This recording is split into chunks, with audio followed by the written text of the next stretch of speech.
Bismillahirrahmanirrahim. Assalamualaikum warahmatullahi taala wabarakatuh. Alhamdulillah tuan-tuan dan puan semua, seperti mana yang telah dijanjikan pada setiap minggu di page Awal Islamika, saya akan bacakan cerita daripada kisah sehari sebuah kisah bersama Rasulullah pada buku ini. Yang mana setiap hari saya akan baca satu tajuk daripada buku ini tersebut. Dan insya-Allah untuk hari ini tajuk yang akan saya baca adalah kehadiran yang dinanti.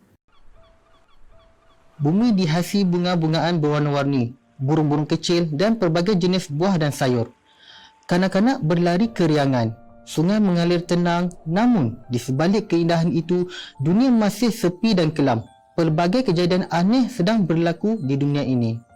Manusia telah melupakan Allah Subhanahu Wa Taala, Tuhan yang mengurniakan segala keindahan dan nikmat di dunia ini, dengan menyembah benda lain. Ada yang menyembah api, dan ada juga yang menyembah matahari. Ada juga di antara kalangan manusia yang mana mereka menyembah lembu yang mereka makan. Mereka sering meminta pertolongan daripada patung-patung berhala yang diukir daripada kayu dan batu. Hakikatnya, Allah Subhanahu Wa Taala yang mencipta batu, api dan kayu. Dia juga yang mencipta lembu dan matahari. Mereka sepatutnya menyembah Allah Subhanahu Wa Taala dan taat kepada perintahnya. Orang kaya menindas orang miskin, kanak-kanak perempuan ditanam hidup-hidup dan orang miskin dipandang hina. Orang tua diabaikan dan orang sakit dibiarkan melarat. Manusia tidak diberi penghormatan, tiada seorang pun yang taat akan perintah Allah Subhanahu Wa Taala. Keadaan di dunia ketika itu sangat kacau bilau. Dunia yang indah ini dipenuhi dengan manusia yang kekurangan kasih sayang dan diselubungi kejahilan. Allah Subhanahu Wa Taala telah mengutuskan ramai pesuruh sejak Nabi Adam AS. Pesuruh-pesuruh Allah Subhanahu Wa Taala menyuruh umat manusia untuk menyembah Allah, mengikut jalan yang benar, berbuat baik dan sentiasa jujur. Tetapi mereka semua telah terpedaya dengan godaan syaitan dan terus merupakan ajaran yang disampaikan oleh pesuruh Allah Subhanahu Wa Taala.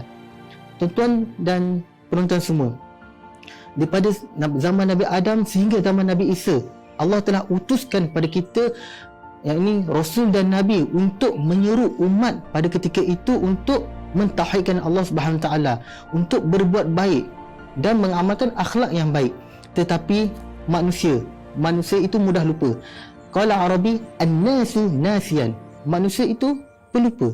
Jadi sebab itulah nasihat ataupun teguran sentiasa, yang ini sentiasa membuatkan kita yang alpa ini, kita yang sering lupa ini, yang sering leka dengan nikmat dunia seperti mana kisah tadi itu. Yang ini manusia bila dengan nikmat yang pelbagai, mereka sering ataupun mudah terlupa. Jadi Allah menghantar pelbagai bentuk jenis hidayah ataupun seruan untuk berbuat kebaikan. 500 tahun telah berlalu sejak kedatangan Nabi Isa AS. Dunia telah bersedia untuk menerima seorang lagi pesuruh Allah Subhanahu Wa Taala yang akan menghentikan segala pendinasan, kekejaman dan ketidakadilan yang berlaku. Dia akan muncul dan membawa keamanan, keadilan dan kebahagiaan. Tetapi siapakah gerangannya? Di saat umat manusia sedang dalam kegelapan, yang mana akhlaknya entah ke mana, perempuan darjatnya begitu rendah, yang mana perempuan ketika itu hanyalah sebagai hiburan. Anda kata mereka memiliki anak perempuan, mereka akan tanam hidup-hidup kerana ia mencacatkan maruah mereka sendiri. Jadi akan hadir seorang insan yang akan membawa perubahan ataupun keamanan, kebahagiaan kepada umat manusia. Jadi insya-Allah nantikan untuk episod seterusnya bersama saya, insya-Allah. Assalamualaikum warahmatullahi taala wabarakatuh.